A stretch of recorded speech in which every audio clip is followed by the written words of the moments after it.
Okay, hello grade 11s. So I'm going to do a quick explanation on the two activities that you did. One you did last week, that's activity 1, which I marked. Let's just undo that quickly. And then I'm also going to do the other activity 1, which you completed this week on page 192, which I didn't mark. So once I've done, you can go back and look at your answers if you like. But we'll start the one that I did mark and I have returned to you. Okay, so we're going to go through each one. So the first question was, to whom is Herzog making this speech? So that's the first part, to whom. And the second part is, why is that significant? So he's definitely making the speech. It's an election campaign. That's the important thing, because it's to potential white voters. It's significant because he's trying to win their support and is therefore promising them whatever they want to hear. A lot of you said he was trying to explain the apartheid policy to voters. That's not really true. His intent was not to explain what was coming. His intent was to get people to vote for him so he could get into power in order to implement it. So I didn't accept that answer. So 2 for it's an election campaign to white voters, and 2 to get their support in the upcoming election. Okay, then the second question, how does Herzog's speech show signs of social Darwinist thinking or pseudo-scientific racism? I think I did 4 marks there, not 5, so you can ignore the mark allocation. Okay, so he discusses how white people's civilization is more developed than that of black people, but the important thing, he relates it to genes. So he says that white people are more developed because of their genetic makeup, whereas black people are less developed because of their genetic makeup. This is a good quote. A lot of you used it, and well done. Next to the European, the native stands as an 8-year-old child to a man of great experience. So the 8-year-old child would be the native, and the man of great experience, of course, would be the white man. He thinks Europeans are more developed again because of their genes in religion and morals. He thinks that blacks do not have art or science because they're genetically inferior. But you have to keep relating it back to the fact that they are seen to be genetically inferior, and hence it would be social Darwinist and pseudo-scientific racism. Right, should we trust Herzog's analysis as accurate? So I think some of you misunderstood this question here. The analysis is accurate. We're not saying, is it a good or bad historical source? The answer is no. He knows nothing about African society, nothing about their language, their culture, or religion.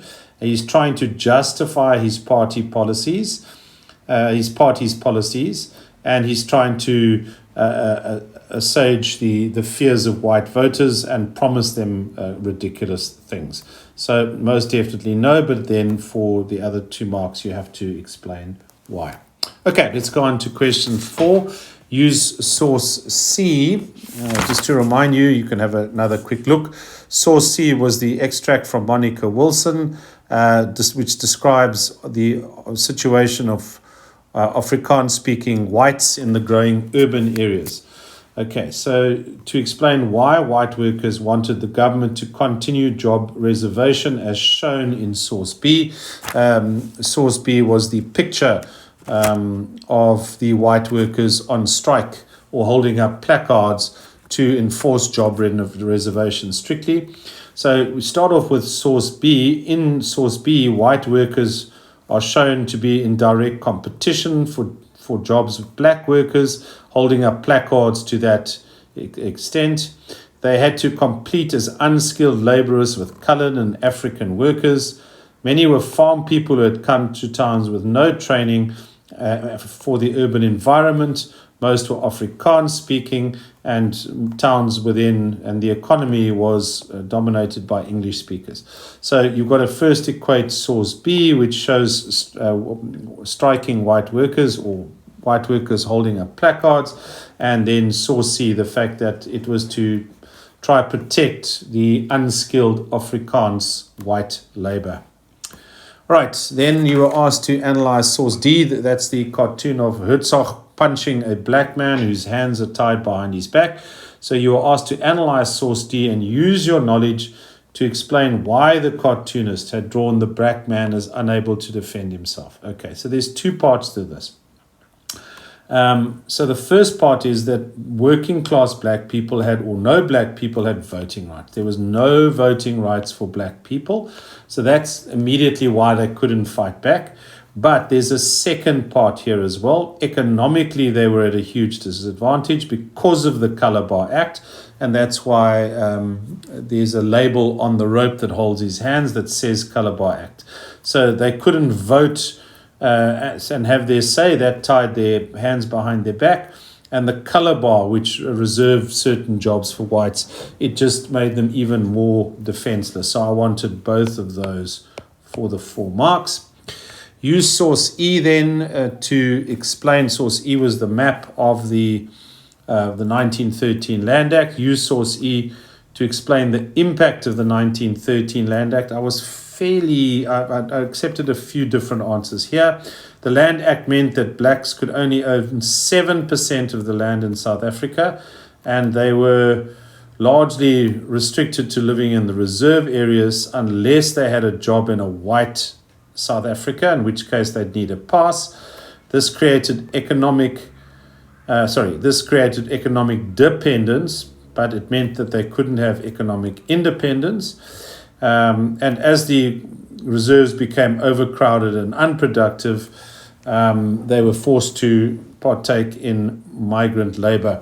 Remember, you can also use the caption, so a lot of that was in the caption of source E. All right, then we go on to question number 7. You were asked to compare sources A and F. A, again, was Herzog in his very racist views. And source F were the words of John Dube. It seems to us natives that you want our labor, but as soon as you have finished with us, you want to remove us, so you do not see us until certain hours. You can read it yourself. So you were asked to compare those two sources, obviously one by a racist white South African and the other by the leader of the ANC. What does each source tell us about the reasons for the government policies? Most of you got that. Source A describes the need for the color bar and separate legislation to deal with the differences in the respective levels of development of white and blacks. In other words, it's there because genetically black people are so inferior to white people. Source B, on the other hand, says no, it was a cheap government policy to keep cheap labor and force black people into the migrant labor system. So source A says, well, black people are just not able to cope with it because they're genetically inferior. And source B obviously argues that it was just a silly attempt to create cheap labor for the mines. Can you trust either source as reliable? So some of you, okay, the answer they were after, and I'm just going to touch on this because I only gave 2 marks for this, not 6. Neither source is reliable in terms of accurate truth. Okay, Herzog is pandering to the needs of white voters. Dube is the leader of the ANC and is clearly opposed to the government. However, some of you said it was trustworthy because it was the actual words spoke by Herzog and Dube, and I accepted that as well.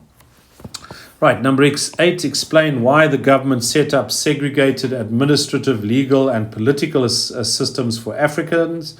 The government believed that a different system should be used in the black reserves so that black rule would be ruled under their own legal and administrative systems, separately from the white South Africans who would have their own legal and administrative systems. The tribal council would hold sway in the reserves, and traditional chiefs were given limited powers, and there would be separate native laws that would apply to them. Again, I accepted other interpretations. And then the last question here was source D and G are both cartoons. Really? Source D, Herzog punching the black man, and source G was no votes for Africans and the profits made on the mines. Both, what perspective do they emphasize and how? So both cartoons give the perspective of the oppressed black workers. Cartoon D shows them as victims of unfair labor policies because of the color bar. And source G, they are hardworking, honest laborers who toil away for very little pay, while greedy whites are the bosses and have the vote and take all the profits. So if you can go back now and check your answers and perhaps see where you went wrong. So I'm just going to touch on this very briefly. I didn't mark this. You can mark your own. And you've got the Jamboard to do that. So I'm just going to touch on parts of it. What comment is the cartoonist making about the Population Registration Act in source A? Source A was where the little boy wanted to go for a pee and there were all those toilets. Okay, so what I was after there, he's showing that it's absurd or crazy because the mother just wants to find a toilet for a child, but cannot find the correct racial classification. All right, then question number 2, in what way do Mavut and Matanzima support the separate development policy? Mavut as the white Afrikaner apartheid specialist, and Matanzima, the black puppet who would benefit, or who was benefiting from the homeland or Bantustan policy. So what we were after there, sorry, wrong one. They both agree that black people should be allowed to develop in their own way with their own people. In this way, they can gain complete control. Matanzima also likes the idea that the traditional chiefs would be the trustees and that blacks would get some land that they could own. Neither supported racial integration. Both think that integration will lead to domination of one group and the misery of the other. That's quite ironic because the separation certainly allowed for the domination of one group, that being the white population. In question 3, Ballinger, Moyler, and Luthuli in source C, E, and F. You can go back and look at those sources. So why do they now think that the policy is a bad idea? They all have separate reasons for that. So Ballinger sees apartheid as oppression. She believes the reserves are already overcrowded and cannot accommodate more people. This will result in black people becoming dependent on the white South African economy. This policy is therefore a cheap labor policy and cannot be defended as anything else. So it was a low blow, if you like, to get cheap labor. Moyler believes that the Bantu Authorities Act is a legal document which might as well have read, "Destroy me, boss." He refuses to be co-opted into the system. And Luthuli, Albert Luthuli, says there's nothing democratic or traditionally African about the Bantustans. It's a system that makes the chiefs into puppets, where somebody, the white bosses obviously, are pulling the strings behind. He refers to the apartheid state as the big dictators. Look, I didn't give marks, so perhaps you didn't write quite that much, but your answers must include all three's viewpoints. And if you can find some commonality, well done. Okay, so let's now go to question 4. Use source H and I to explain the connection between the homelands, the past laws, and the migrant labor system. Okay, so I'm going to let you read this on your own, but just to again touch, Luthuli argues that the homelands were never meant to be generally self-sufficient. It was created to provide cheap labor for the Chamber of Mines. It uses a motive language such as rampaging natives and raw. It appeals to people's fears, etc., etc. Source L is part of the President's address. It will therefore take the side of the mine owners because it's to the Transvaal Chamber of Mines. In it, he tries to undermine the validity of the strike by saying that it was caused by troubles within the union, etc. All right, let me go back to question 5 and 6. How do these sources show that it is incorrect to think that all black people and white people have the same points of view? And number 6, how did the homeland system take away black South Africans' political rights and independence?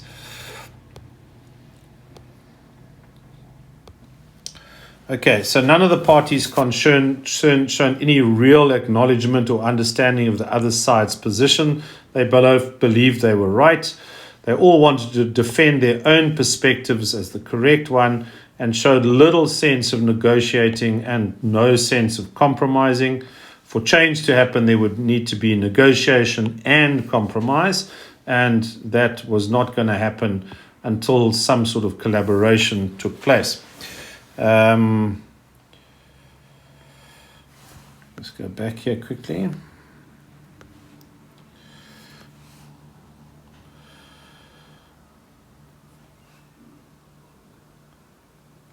Okay, how did the Homeland System take away black South Africans' political rights and economic independence?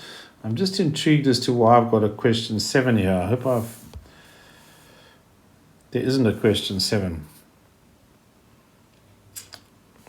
Okay, I'll just double check this. The sources are still useful because they highlight the issue as concern amongst the people. I think these are the wrong answers to these questions. My apologies, but I will post the correct ones so you can go through those on your own. I'm not going to start this recording again. It took me far too long.